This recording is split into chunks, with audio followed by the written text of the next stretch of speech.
Principal assunto político do Brasil hoje é o auxílio emergencial. A Câmara Federal deve votar em segundo turno a PEC emergencial que libera caminho para o governo pagar o auxílio emergencial para os brasileiros mais necessitados na pandemia do coronavírus. Nós vamos conversar ao vivo com o ministro da Cidadania, João Roma, aqui no Jornal da Bandeirantes, gente. Ministro, obrigado por nos atender. Bom dia, tudo bem com o senhor? Bom dia, Pedro. Muito obrigado pela oportunidade de estar aqui no jornal. Bom dia, Thaís também. E ao nosso querido Cláudio Humberto. É uma satisfação muito grande estar aqui nesse plenário com vocês. Ministro, qual vai ser o valor do auxílio emergencial, hein? Não há valor definido na PEC. O governo é que vai fazer essa definição. O que o senhor já tem aí no Ministério da Cidadania a respeito do assunto que possa ser passado aqui para os ouvintes da Rádio Bandeirantes ao vivo, hein? Exato, Pedro. O valor da PEC será definido através de medida provisória editada pelo presidente Jair Bolsonaro. Nós estamos no aguardo da finalização da votação da Câmara dos Deputados, estamos otimistas.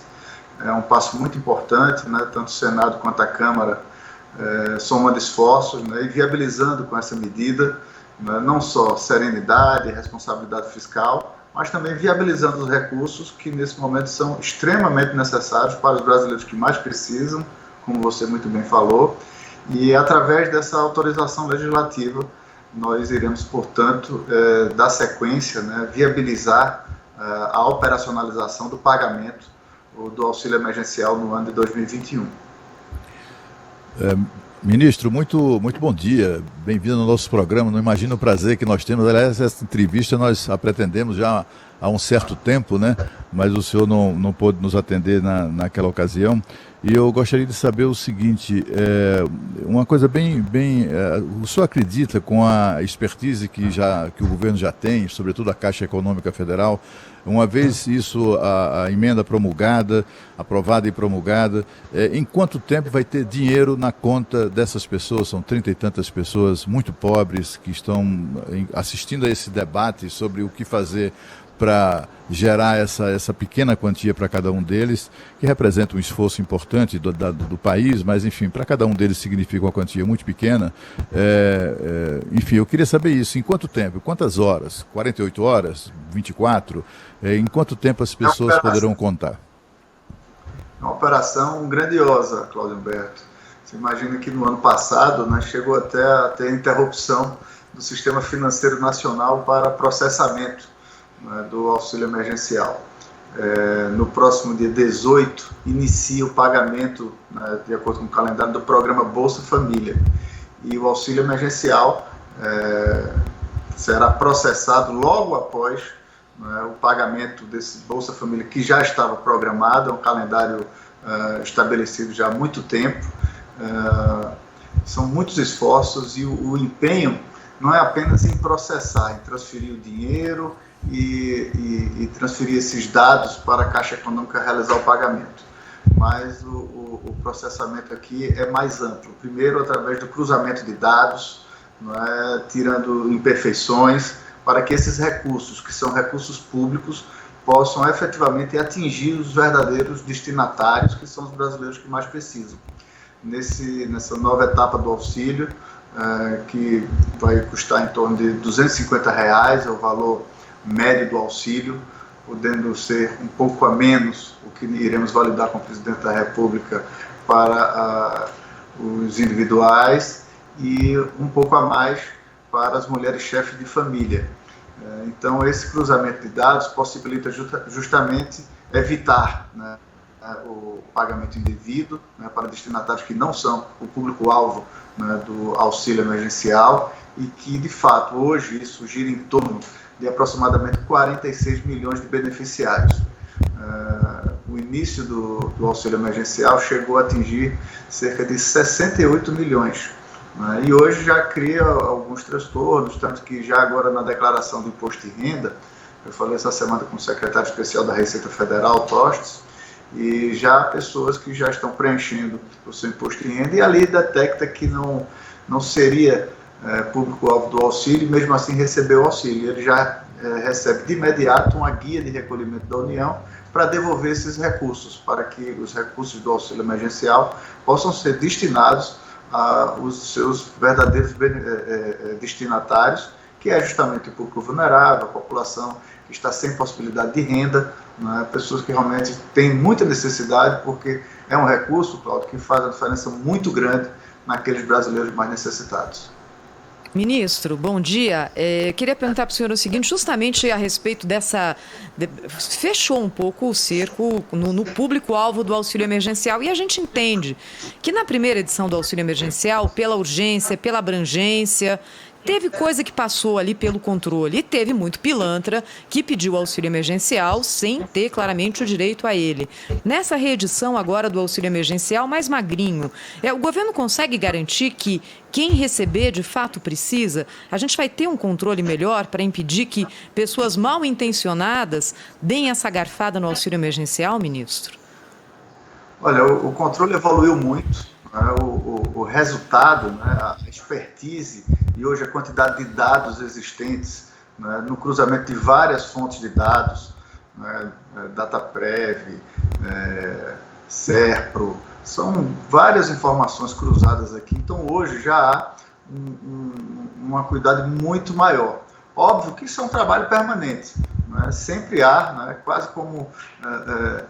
você permanentemente ficar nessa tentativa de atingir diretamente. Numa folha de cerca de 46 bilhões, naturalmente, sempre existem duas faces, né, negativas nesse ponto. É justamente a falta de controle por impossibilidade de informação naquela data da transferência, né, pois você precisa saber justamente se ela não recebe mais outro tipo de benefício, uma série de informações, e nem sempre esses processamentos chegam naquela data fatal. E além disso, tem a outra faceta, como você muito bem falou, né, pessoas que justamente se utilizam não só da boa-fé desses brasileiros necessitados, como também buscam de forma muito organizada, né, estabelecer fraudes, né, buscar lesar a execução de um programa tão importante como esse, né, com total falta de humanidade. Tanto é que já observamos nessas últimas semanas várias operações da Polícia Federal e os órgãos de controle desbaratando organizações criminosas, né, e pessoas mal intencionadas que estão cometendo crime federal, né, se apropriando indevidamente desses recursos. Ministro, eu conheço a sua história, pelo menos parcialmente, né? E o senhor tem a reputação de ser um gestor muito organizado, que planeja, enfim, o que fazer, etc. A essa altura, o senhor deve estar cheio de planos aí para o Ministério da Cidadania. Eu gostaria de saber do senhor quais os passos seguintes, quer dizer, vencida essa fase do auxílio emergencial, etc., o que é que podemos esperar do Ministério, do Governo Federal no âmbito do seu Ministério? Nesse momento, especificamente, Cláudio Humberto, eu poderia lhe dizer que quem tem muitas prioridades não tem prioridade. Então, estou 100% focado na execução do auxílio emergencial. Isso é uma demanda, é um clamor dos brasileiros, especialmente nesse momento aí de recrudescimento da pandemia. Então, nós estamos empenhados. Eu pedi e agradeci, inclusive, o empenho de todos os funcionários e colaboradores aqui do Ministério da Economia e dos outros órgãos que fazem um colegiado para atingir essa missão. A Caixa Econômica será o braço operacional do pagamento desse auxílio. Então, é uma operação gigantesca, né, que envolve a atenção de todos, né, todo o esforço nesse momento. Mas o Ministério da Cidadania é o braço social do governo Bolsonaro.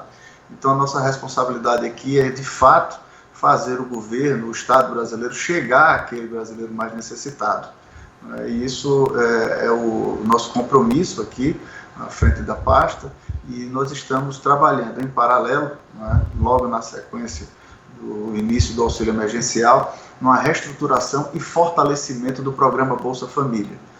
Isso certamente vai poder ser, inclusive, um caminho de transição, né, ao final do pagamento da quarta parcela do auxílio emergencial, já ter um Bolsa Família mais fortalecido, né, podendo justamente atingir essas pessoas com uma política social mais efetiva, podendo auxiliar esses brasileiros, né, amenizando esse sofrimento e sendo realmente um vetor de transformação social no nosso Brasil.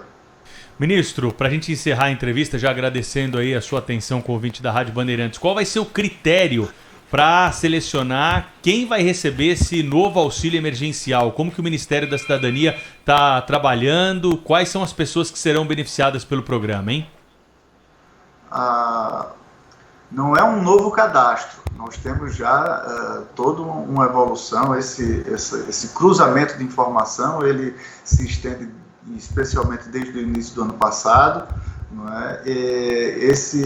O beneficiário vai desde o público do Bolsa Família até todos os que preenchem os requisitos, que são justamente aqueles brasileiros que estão sem renda, sem possibilidade de trabalho, né? Excluindo-se aquelas pessoas que têm, de alguma forma, até pago. Você lembra que no ano passado teve até funcionário público, né, militares recebendo indevidamente o auxílio emergencial. Então, o que nós estamos focando, e por isso que o público, inclusive, diminuiu um pouco, é que hoje já temos um cruzamento mais amplo dessas informações, gerando, portanto, um banco de dados mais específico, né, podendo chegar, né, cada vez mais no ponto que nós queremos, que é que esses recursos, que são recursos públicos, cheguem àqueles brasileiros que mais precisam.